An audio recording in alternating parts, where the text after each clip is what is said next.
Bueno, el resumen, lo que hicieron nuestras compañeras ayer, que siempre se lucen, por supuesto, acá en la pantalla de Argentina 12. Y nosotros ya le damos comienzo al programa con nuestra primera invitada, Inés Hoppenheim, que es licenciada en antropología. ¿Cómo estás? ¿Cómo Inés? estás? ¿Todo bien? Sí, haciendo la tesis. Siempre aclaro tesista, pero bueno, sí, Tesista, ya no se cursa más. Qué lástima venir a hablar en vacaciones. No quiero que estén en la playa, tranquilos en sus casas con el ventilador. Igual es un muy lindo día. Es hermoso, pero realmente. Uno a veces sí. sí tiene que actualizar un poquito de la política nacional y después puede seguir viendo a la familia, disfrutando de sus vacaciones, si es que las está teniendo. Muchos también están trabajando, es un contexto bastante difícil.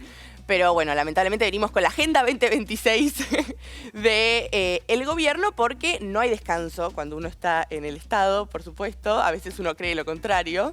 Pero se está armando la mesa política, que es una mesa que donde está Bullrich, donde están los Caputo, donde están los Menem, Lule Menem y Martín Menem.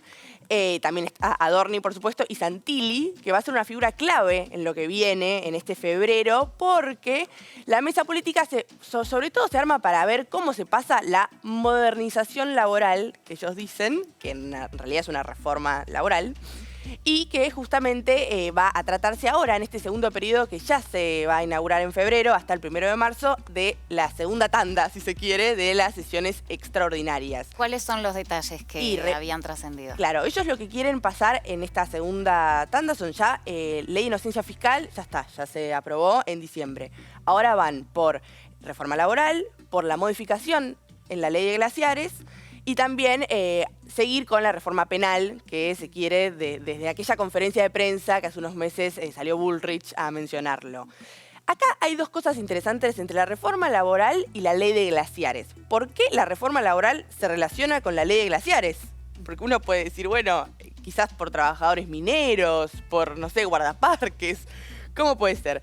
Bueno, ahora vamos a ahondar en eso porque hay una rosca, lo que se llama la rosca en el gobierno, en Santilli sobre todo, como ministro de Interior, haciendo, si se quiere, negociando con los gobernadores, que están bastante golpeados, ¿no? Venimos de varios años, estos 2 años fueron bastante duros para los gobernadores, porque incluso los que apoyaron a Milei pensando que iban a tener mayor presupuesto, tampoco lo tuvieron. Claro. Quizás se vio cuando pasaron la ley de financiamiento universitario, se vio un Congreso enojado porque si no, no hubiese actuado en la gran avenida del medio, digo que no es la oposición más clara como Unión por la Patria en el Congreso, sí lo fue quizás, no sé, Provincias Unidas, los radicales que votaron en contra de un montón de leyes que quería pasar el gobierno, un poco como defensa de que no habían pactado, no les habían dado lo que ellos querían para sus provincias. Entonces, ahora con los gobernadores bastante ásperos por años de poco presupuesto, que no tienen nada de... es muy importante para un gobernador poder hacer obra pública, porque así se ganan las elecciones, porque es algo importantísimo para las rutas, porque se evitan accidentes, es algo que el ciudadano lo ve muy rápido. Te conecta al resto del país. Exacto. También. No, y además el votante, uno también tiene que pensar en que quieren votos, por supuesto. Es lo más visible en términos de campaña política. Claro, si vos estás en la ruta y está toda poseada y te da miedo, y tu gobernador no está haciendo un buen trabajo. Entonces, están muy enojados con ese contexto y la reforma laboral está teniendo quizás algunas dificultades para conseguir, porque acordémonos que luego de las elecciones de este año, La Libertad Avanza es primera minoría, pero no es mayoría, entonces necesita negociar sí o sí para poder pasar sus proyectos en el Congreso.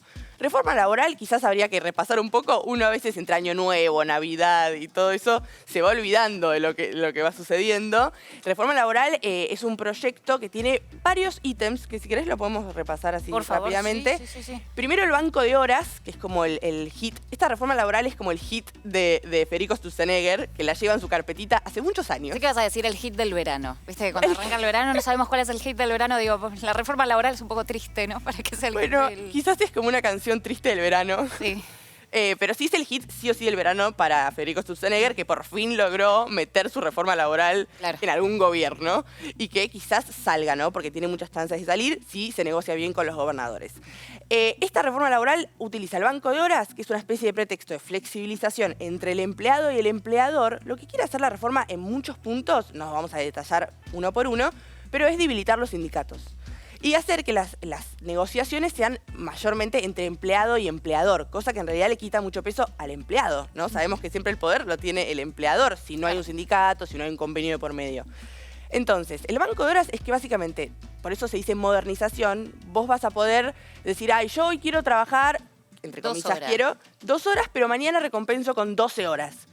Que hoy en día no está, o sea, uno a veces trabaja 12 horas lamentablemente, pero por la ley uno debería trabajar hasta 8. Sí, o se cobran esas 4 horas como extra. Eso que vos decís es muy fundamental, porque las horas extra en el banco de horas se eliminan, porque lo que pasa a hacer es una gestión propia del tiempo.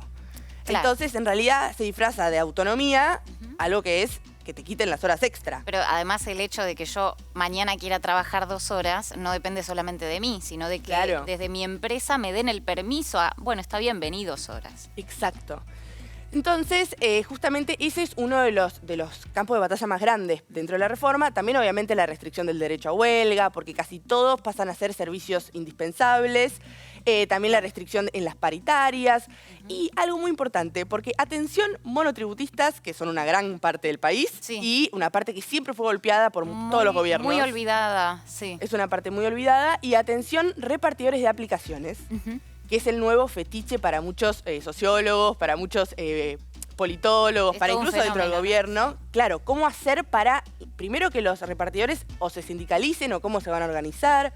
¿Cómo influyen en la economía nacional? Mucha gente que pierde un trabajo va y hace reparte por algún tipo de aplicación. Sí. Bueno, o los que conducen tipo auto de aplicación. Claro. Están en la misma situación. Es lo mismo, ¿no? Mundo aplicaciones, que es un capitalismo nuevo para todos, el de plataformas. Bueno, ellos van a quedar, según la reforma laboral, por fuera de la ley de convenio de trabajo. Entonces no van a poder gozar de los derechos laborales que tiene cualquier trabajador. Por eso es raro que en esta reforma, que se llama modernización, no hayan incluido a los trabajadores de plataformas. Que además también no deja de ser votos, incluso. Pero bueno, eso va a ser una lucha que va a tener el gobierno, va a ver cómo impacta. Y por otro lado, el monotributista, uno, aunque sea monotributista y no tenga aguinaldo, vacaciones pagas, etcétera, tiene relaciones de trabajo. Van a pasar a llamarse relaciones civiles. ¿Qué quiere decir esto? Que básicamente vos prestás servicios y no trabajás. Entonces, por ejemplo, en un juicio pueden fallar mucho más fácil en el lado del empleador. Para despidos es mucho más fácil despedirte si no tenés relaciones de trabajo.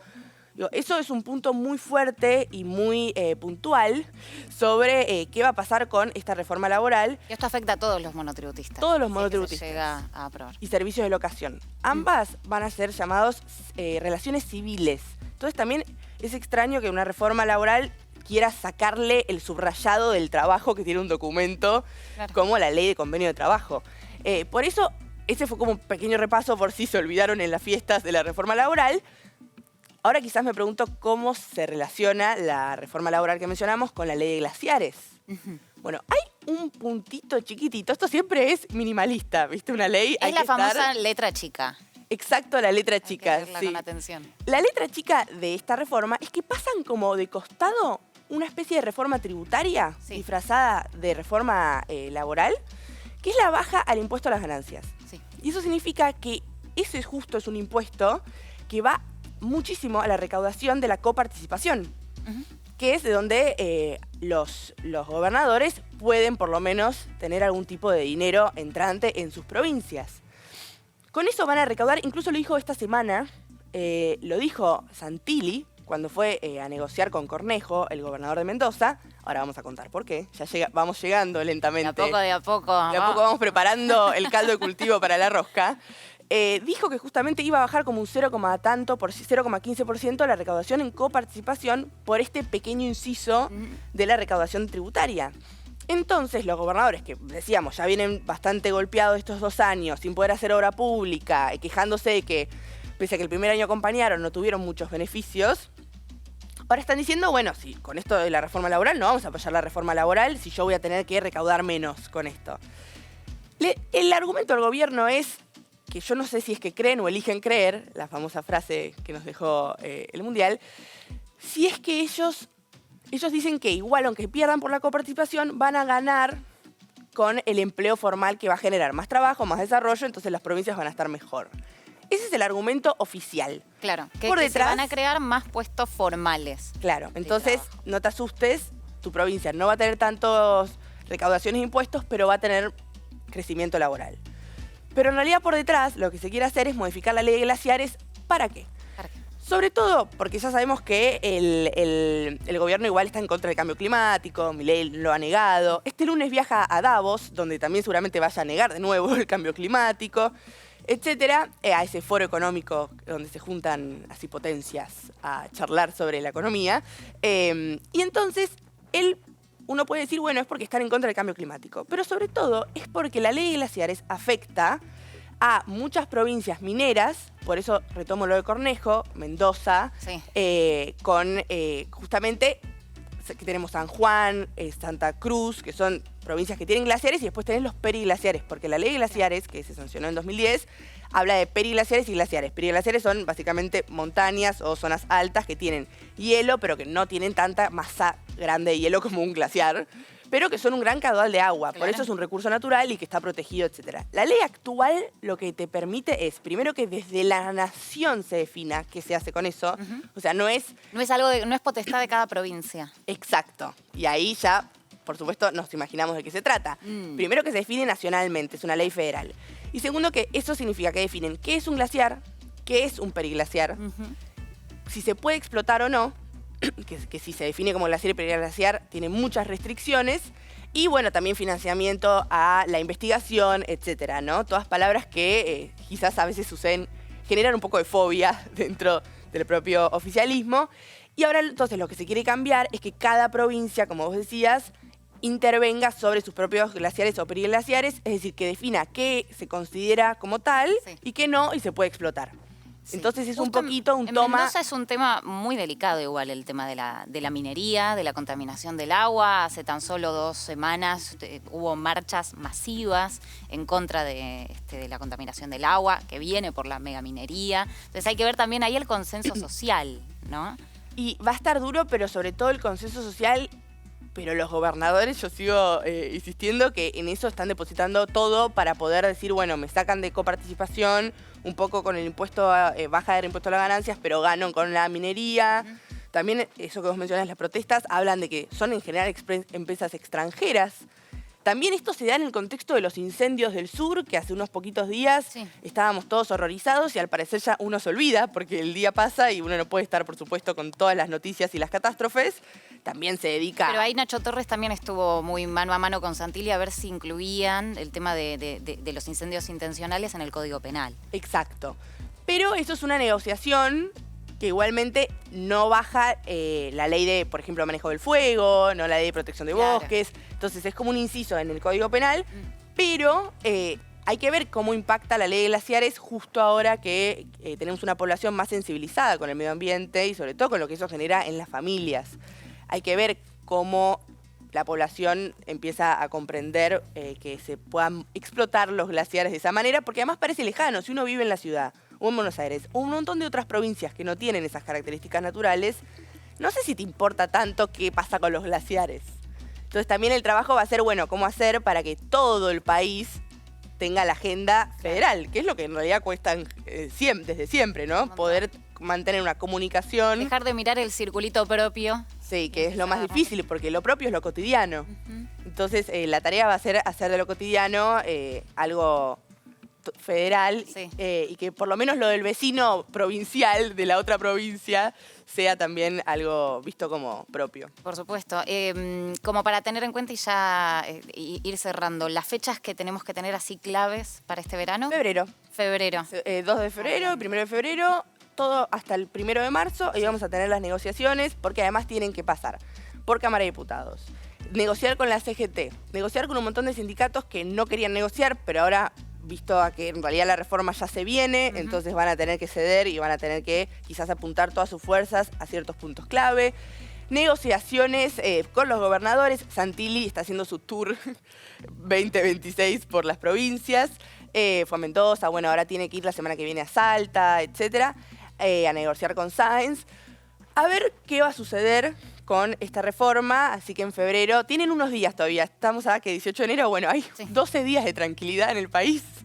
Y luego en febrero vendrán todas las catástrofes y las discusiones. Pero bueno, tratemos de que sean discusiones, ¿no? Y no catástrofes. Por favor, por favor. Inés, te agradecemos un montón. Gracias, Azul. Que tengas un lindo domingo. Igual. Inés Hoppenheim, tesista de antropología, una genial, la verdad, con su análisis de siempre.